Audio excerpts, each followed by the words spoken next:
Aprecio mucho al doctor Hugo López-Gatell. Hoy participó con Claudia Sheinbaum y Alfredo del Mazo en el anuncio de que la Ciudad de México y el Estado de México, que es entre los dos son 13 y 8, deben ser 25 millones, 24 millones de habitantes.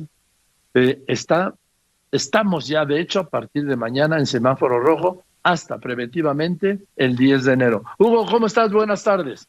Joaquín, muy buenas tardes, gusto en saludarte. Igual que siempre, a ver, fue imposible contener los contagios en el Valle de México y esto nos llevó al semáforo rojo. Se logró con una contribución importante, seguramente, de reducción de los contagios, en la medida en que hace 15 días se hizo un llamado a la población respondió y se redujo la movilidad, pero fue insuficiente.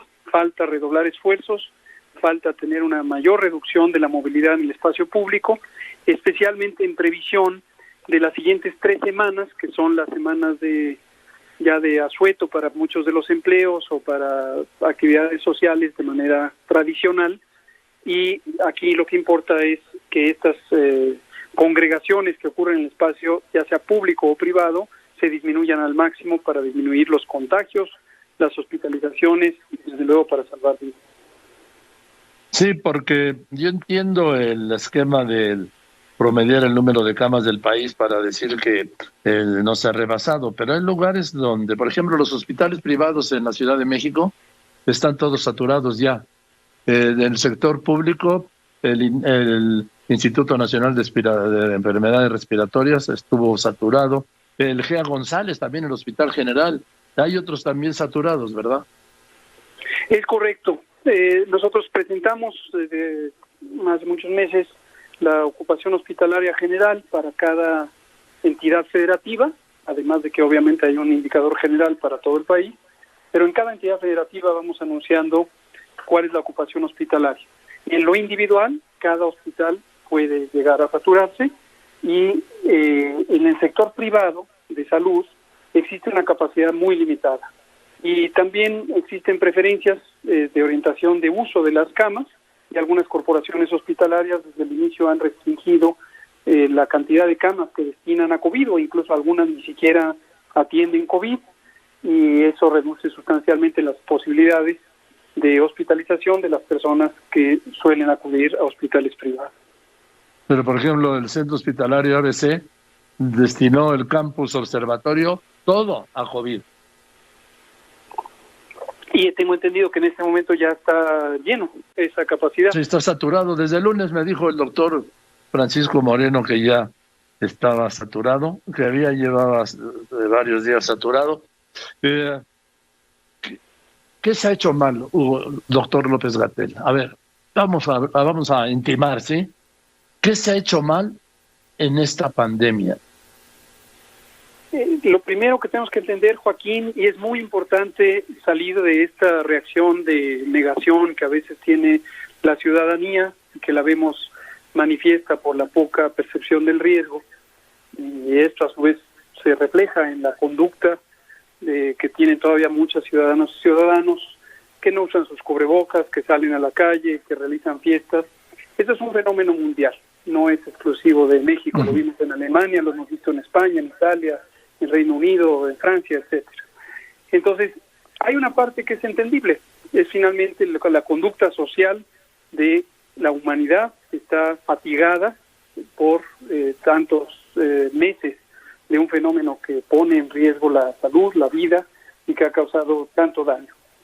Sin embargo, tenemos que ser muy conscientes de que el riesgo sigue, y en la medida en que logremos mantener la paciencia, la prudencia, a pesar de las dificultades que evidentemente presenta la población, sobre todo la que ha sido más afectada por el aspecto económico y social, pues a pesar de ello, tenemos que seguir cuidándonos en lo individual, en lo familiar, en lo comunitario, en toda la población. Entonces, yo creo que el enfoque, más que pensar si hay mal o bien el hacer las cosas, es muy claro que este es un fenómeno que no había ocurrido en 100 años, como tú conoces bien y lo hemos comentado. El paralelismo de este fenómeno es la pandemia de influenza 1918, que se prolongó prácticamente hasta 1922 y que causó 100 millones de casos, se estima, y 20 millones de muertes. Entonces, es un fenómeno de esa proporción. Entonces, realmente, ante un fenómeno como este, no hay una solución única, definitiva. No. Y es muy importante no tener la expectativa de que las epidemias de esta magnitud se pueden detener o reducir o evitar con alguna o dos o tres o pocas fórmulas. No las hay. Es una enfermedad emergente, es un virus nuevo que se ha comportado de una manera bastante agresiva hacia la población humana.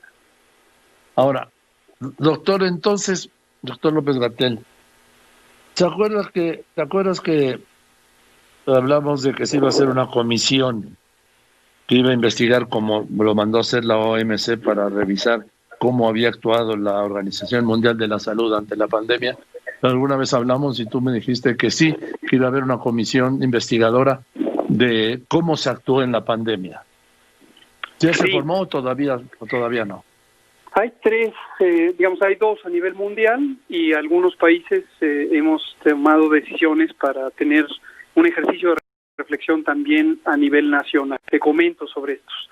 Hay un panel que convoca la Organización de Naciones Unidas, y este panel ha sido integrado ya, sus miembros fueron públicos, uno de ellos es el expresidente Ernesto Zedillo Ponce de León, y tenemos conocimiento de que los trabajos de preparación de ese comité evaluador están en curso.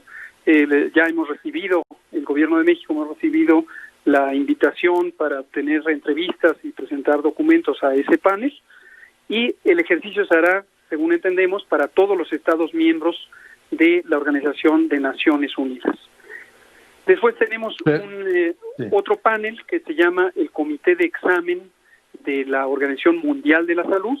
Este comité de examen está previsto en el Reglamento Sanitario Internacional, cuya versión contemporánea es de 2005, y ese tipo de comité de examen utilizó sus servicios en la pandemia de influenza H1N1 en 2009, la evaluación se hizo en 2010, y de nueva cuenta es relevante porque el propósito del comité de examen de la Organización Mundial de la Salud es analizar la conducta social, la conducta de los países, y tener aprendizaje que sea útil para lo que sigue en la humanidad, que indudablemente seguirá presentando epidemias. Y ahora, a ver, México, doctor López-Gatell, por favor. En México la pandemia va a seguir. La pandemia no está ni domada, ni controlada, ni somos modelos para el mundo, ni está a la baja. Estamos sin haber llegado al piso como ocurrió en Europa. La misma ola se disparó hacia arriba, y yo creo que eso pasa en buena parte por ese larguísimo Buen Fin que se organizó. Sí, te comento lo que hemos venido comentando desde marzo, primero como una predicción y después ya como una descripción de la realidad. Desde marzo hemos venido diciendo varias cosas. Una de ellas fue: preparémonos para una epidemia larga. Son exactamente las palabras que he usado consistentemente, hablando a nombre del Gobierno de México, y eso implicó, y en su momento en varias ocasiones di detalles, que al menos hasta octubre de 2020 tendríamos la primera oleada de la epidemia. El punto medio se dio, como lo habíamos también predicho, en julio de 2020, en el caso de la Ciudad de México también, como lo predijimos, en mayo. Y después, durante agosto y septiembre, tuvimos una reducción, empezó a disminuir el número de casos, de hospitalizaciones, de defunciones, y ocurrió lo que también predijimos, que es a partir de octubre, que es la temporada de infecciones respiratorias, la temporada de influenza, la temporada de otoño-invierno, tendríamos un repunte en todo el hemisferio norte. Esta predicción no era difícil de hacerla, dado que se conoce cómo se comportan las infecciones respiratorias. El modelo más característico es la influenza, y COVID-19 se comportó de la misma manera como se suponía que ocurriría. Y en ese contexto, independientemente del grado de control o del grado de reducción que tuvieran las epidemias de los países del hemisferio norte, incluido México, cambió la trayectoria, cambió la tendencia en el tiempo, y en vez de bajar, empezó a subir. Y eso es lo que ha estado ocurriendo desde la semana 40 del año, que es la primera semana de octubre. Ahora, doctor López-Gatell, con la llegada de las vacunas, perdóneme con todo el respeto, no va a pasar nada, por lo menos en los primeros 6 meses del año que viene. Va a seguir la pandemia y van a seguir los contagios y van a seguir las muertes. Sí. Sí, es correcto lo que señalas, estimado Joaquín. Lo hemos dicho y te agradezco que tú también retomes el mensaje para tu auditorio. Sí.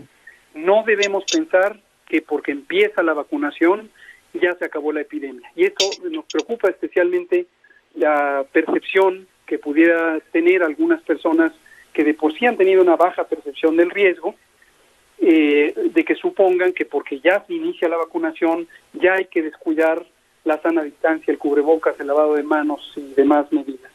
No es el caso, lo retomo enfáticamente ahora que me lo preguntas, y es lo mismo que hemos dicho en las conferencias de la tarde y de la mañana. La epidemia seguirá en el mundo entero, muy probablemente por meses, si no es que años. Yo he dicho en varias ocasiones que posiblemente hasta 2023, lo retomo y que quede asentado como una declaración que he hecho repetidamente. En el mundo podría ser que la epidemia dure hasta 2023.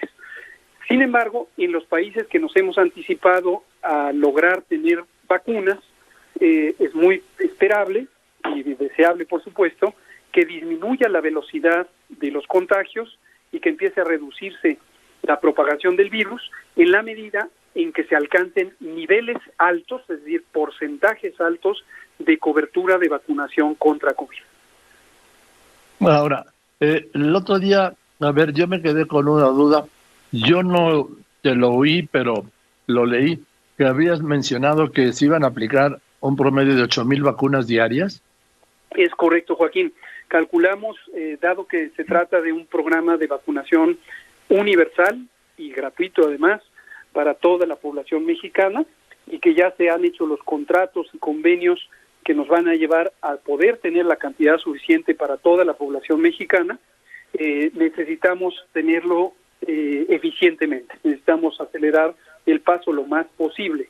Ahorita, desde el inicio de la vacunación, que arranca ya en diciembre, estimamos que vamos a estar vacunando de 6,000 a 8,000 personas diarias en los puestos de vacunación específicos para lograr lo más pronto posible utilizar las vacunas y alcanzar la cobertura planeada.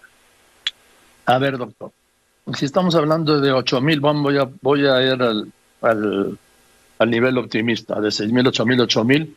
Estamos hablando que en 12 meses se van a aplicar en un año 2,920,000 vacunas. Son 6 a 8,000 en cada puesto de vacunación. ¿Mande? No, son 6 a 8,000 en cada puesto de vacunación. Este dato bueno. Sí. No, y esto no es inusual, no es un número que sea sorprendentemente alto. El Programa Nacional de Vacunación de México ha tenido, por ejemplo, vacunaciones de hasta 8 millones de vacunas, por ejemplo, de sarampión, en algunas experiencias de recuperación de coberturas. Entonces, no es inusual.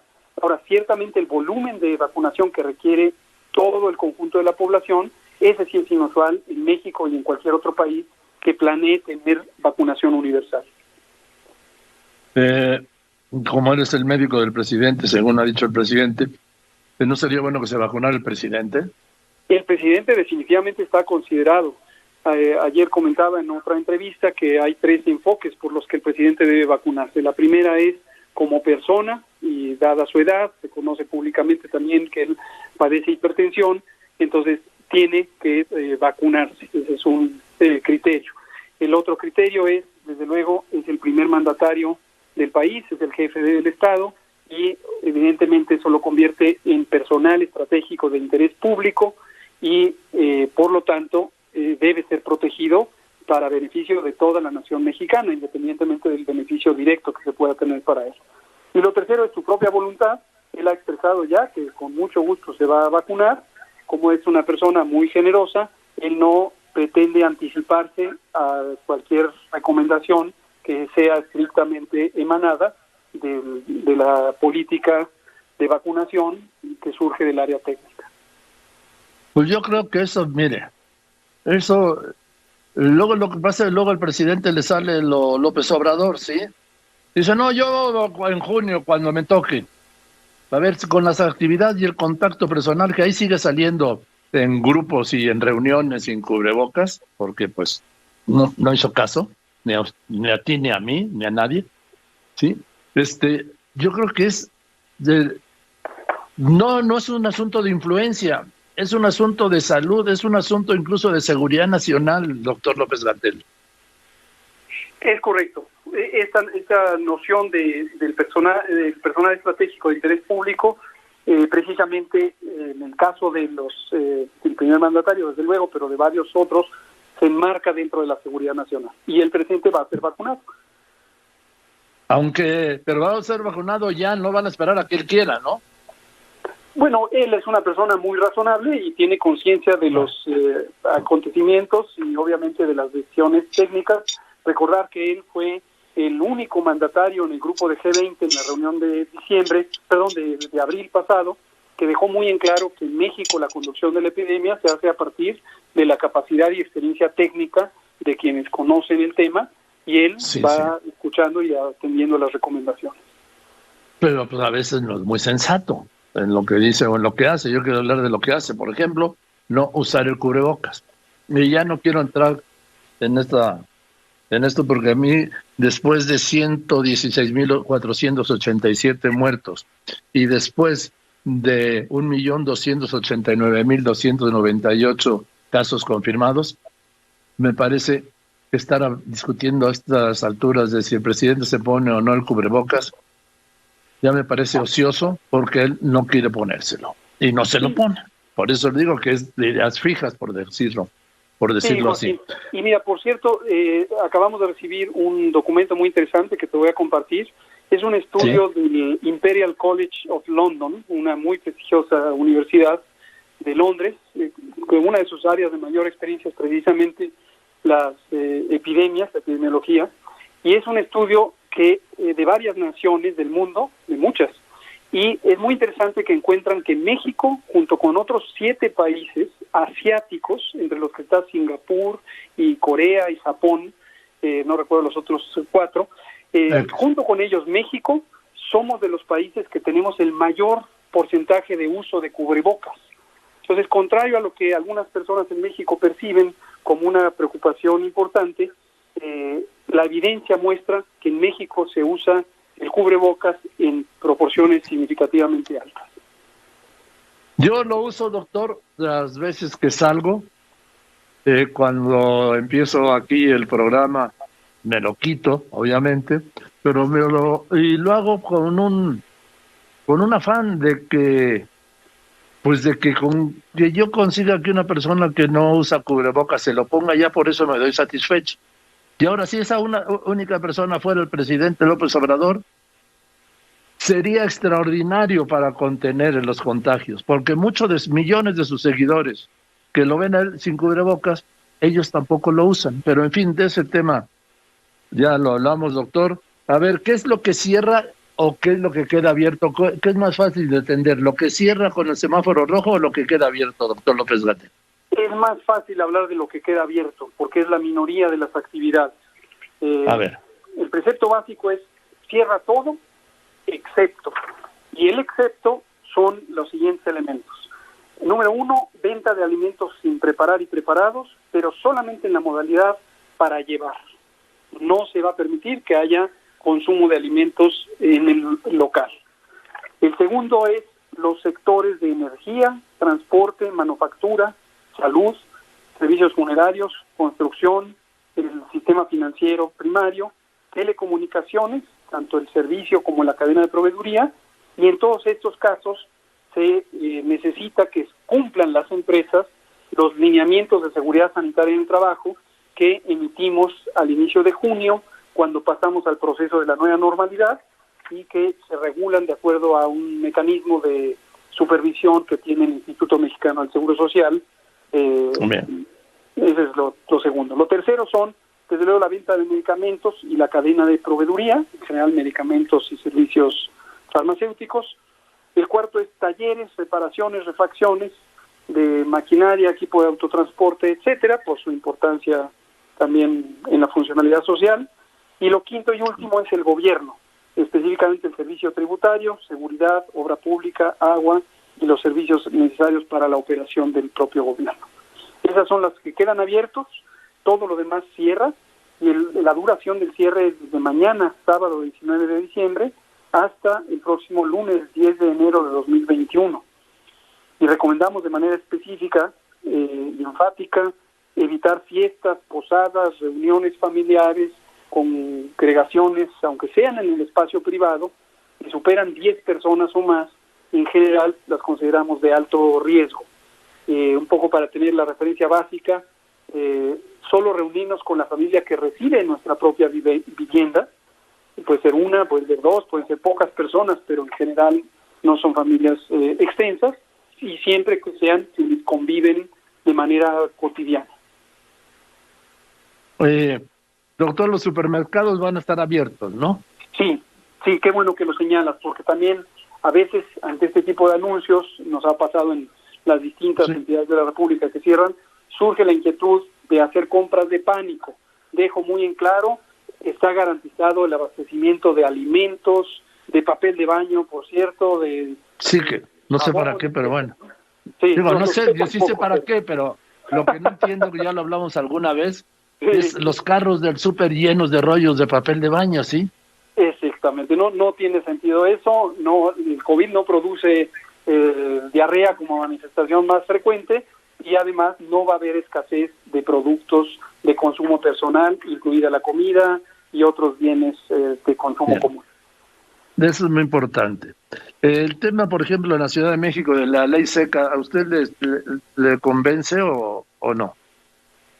Hay versiones encontradas sobre la ley seca, y no solo en México, sino en el mundo. Hay quien argumenta que el tener el consumo de cantidades moderadas de alcohol puede ayudar. A ver, ya se movió el doctor López-Gatell. Bien, doctor, discúlpame, doctor López-Gatell. A ver, tengo una pregunta que me hace. A las personas vulnerables, que se ha señalado diabetes, cáncer, hipertensión, ¿tienen que esperar a que llegue el mes de su edad, de acuerdo al calendario anunciado de aplicación de vacunas, o hay algún, no quiero decir de preferencia, hay algún trato especial para las personas con estas comorbilidades? Sí, gracias por mencionarlo, Joaquín. Hemos tenido esta inquietud de la población, de algunas partes de la población. La respuesta directa es efectivamente tienen que esperar a su rango de edad, y la razón es la siguiente. En México y otros países del mundo se ha utilizado la misma metodología, una metodología muy semejante, que es compatible con lo que ha recomendado el Grupo Asesor Estratégico de Vacunación de la Organización Mundial de la Salud. Básicamente, la metodología para esta decisión de priorización atiende a cuáles son el nivel de riesgo o las probabilidades de afección, no solo de infección, sino de enfermedad y de enfermedad grave, o incluso de muerte, que pudieran tener las personas de acuerdo a sus características. Es claro que hay países como México que, por tener una pandemia tan grande de obesidad, sobrepeso, diabetes, hipertensión y de enfermedades crónicas, el motor principal de las complicaciones ha sido estas comorbilidades, y no tanto la edad, como sí lo es en los países europeos occidentales, que tienen menor prevalencia de estas enfermedades y una longevidad mayor que la población mexicana. Sin embargo... El doctor López... Sí. No, digo, es que sin embargo, cuando se hicieron los distintos análisis, que incluyeron varios tipos de evidencia científica, se identificó que el criterio de edad es el que más claramente puede identificarse en la población, porque obviamente la única pieza de evidencia es su edad, algún documento que lo atestigua. En cambio, en la comorbilidad existe un rango muy amplio, desde personas que tienen la enfermedad claramente diagnosticada o incluso en descontrol crónico o con mucho tiempo de evolución, hasta personas que no conocen su diagnóstico. Y esto es la mitad de las personas, al menos para el caso de diabetes y de hipertensión. Se conoce ya desde hace muchos años, por la Encuesta Nacional de Salud y Nutrición, que la mitad de las personas que tienen estas enfermedades, en concreto diabetes e hipertensión, no lo sabían. No lo saben. Se detectó recientemente durante las encuestas cuando se les hace una prueba de glucosa o una medición de presión arterial. Entonces, eso da un panorama con poca precisión para utilizarlo como un criterio principal de priorización. Pero, para tranquilidad de las personas que tienen comorbilidades, también están considerados. Y la manera de operarlo, la manera de hacerlo práctico, es como lo venimos haciendo desde 2007 para la vacunación contra influenza, en donde se le llama, se le convoca prioritariamente a las personas con comorbilidades para que atiendan a la vacunación como criterio secundario de priorización. Bien. Por último, doctor, los jardines, los parques están abiertos, ¿no?